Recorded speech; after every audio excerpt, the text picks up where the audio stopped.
7 India, सच दिखाने की हिम्मत। नमस्कार, आप देख रहे हैं न्यूज 24/7 इंडिया। मैं हूं आपके साथ सपना मदेशिया। चलिए शुरुआत करते हैं आज की कुछ खास खबरों से। कटनी के अल्प प्रवास पर पहुंचे खजुराहो सांसद विष्णुदत्त शर्मा ने भाजपा कार्यालय में पत्रकारों से चर्चा की। इस दौरान उन्होंने केंद्रीय आम बजट 2026 को जनता के लिए महत्वाकांक्षी और विकासोन्मुखी बताया। उन्होंने लाडली बहना योजना को लेकर प्रदेश के राजस्व मंत्री करण सिंह वर्मा के कथित बयान पर पूछे गए सवालों का भी सांसद ने जवाब दिया। पत्रकारों ने सवाल किया कि क्या लाडली बहनों को भाजपा का कार्यकर्ता समझकर कार्यक्रमों में शामिल न होने की सूची के नाम कटाने की धमकी दी गई है। इस पर सांसद विष्णुदत्त शर्मा ने कहा कि उन्हें ऐसी किसी टिप्पणी की कोई जानकारी नहीं है। खजुराहो सांसद विष्णुदत्त शर्मा ने स्पष्ट किया कि केंद्र और राज्य सरकार की सभी योजनाएं सबका साथ सबका विकास की भावना पर आधारित है, जिसकी नींव प्रधानमंत्री नरेंद्र मोदी ने रखी है। उन्होंने प्रधानमंत्री मोदी को गरीबों का सच्चा मसीहा बताते हुए कहा कि सरकार की योजनाओं बिना किसी भेदभाव के हर वर्ग तक पहुंच रही है।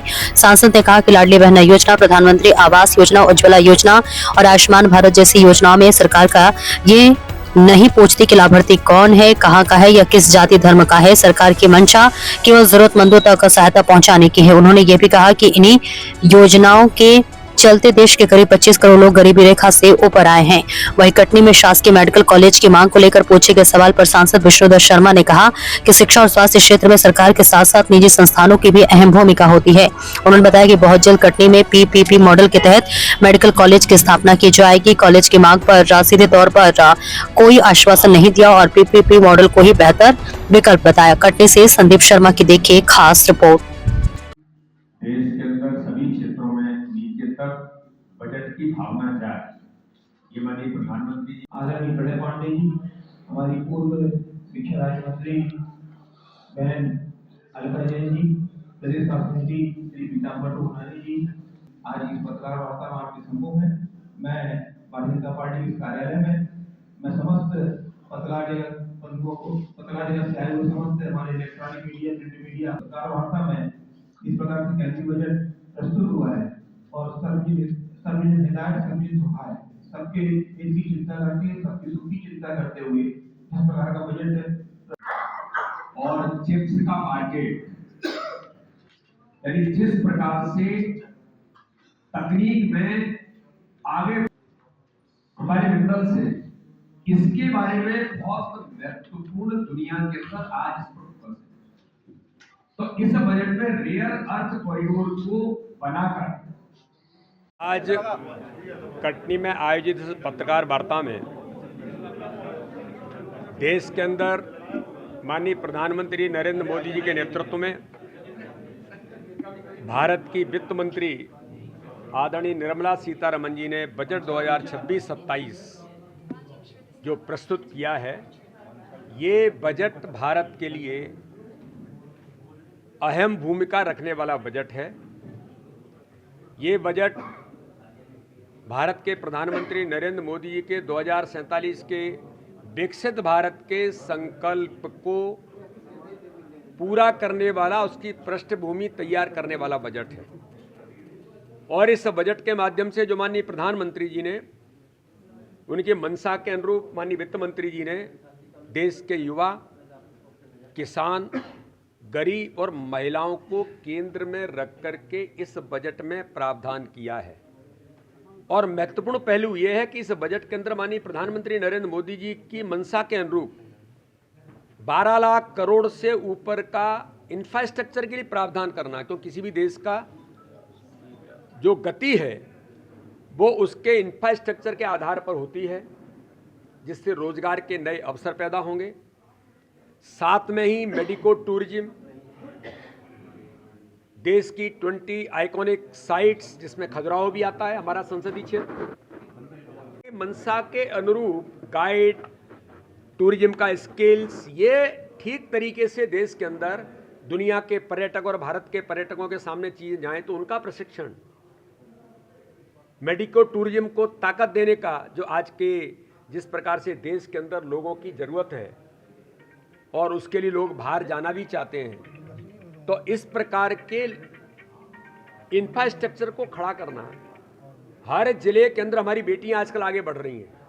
इतना महत्वपूर्ण निर्णय इस बजट के अंदर प्रावधान किया है वित्त मंत्री जी ने कि हमारी बेटियां जो आईटी के क्षेत्र में लगातार बढ़ रही हैं, तो उन्हें कैसे हम रहने की सुविधा दें, हर जिले में कन्या छात्रावास उन बेटियों की सुविधा के लिए देने का काम भी किया है। स्पोर्ट्स के अंदर माननीय प्रधानमंत्री ने खेलो इंडिया मिशन की शुरुआत की है कि भारत दुनिया का सबसे बड़ा लोकतंत्र है, यूथ देश है, युवाओं का देश है, तो उन युवाओं को ट्रेनिंग सेंटर्स स्पोर्ट्स के माध्यम से खड़े करना और वो खेलो इंडिया के मिशन के माध्यम से इन्हें प्रमोट करना। तो ऐसे एक नहीं, इंफ्रास्ट्रक्चर के क्षेत्र में चाहे रक्षा का क्षेत्र होगा, और महत्वपूर्ण बात एक और मैं कहना चाहता हूं कि 5 लाख से कम आबादी वाले टियर 2 टियर 3 जो शहर हैं उनके इंफ्रास्ट्रक्चर के लिए डेवलप करना। कैसे हम करेंगे? आपको ध्यान में होगा कि जीराम जी बिल जो आया, विकसित भारत जीराम जी बिल, उसके अंतर्गत माननीय प्रधानमंत्री ने पहले ही प्रावधान कर दिया था कि गांव का विकास अब दिल्ली में बैठ करके या भोपाल में एयर कंडीशन में तय नहीं होगा। विकसित भारत जीराम जी बिल के माध्यम से अब तय हो गया, गांव की सरपंच सचिव, गांव की ग्राम सभा तय करेगी कि मेरे गांव में क्या चाहिए।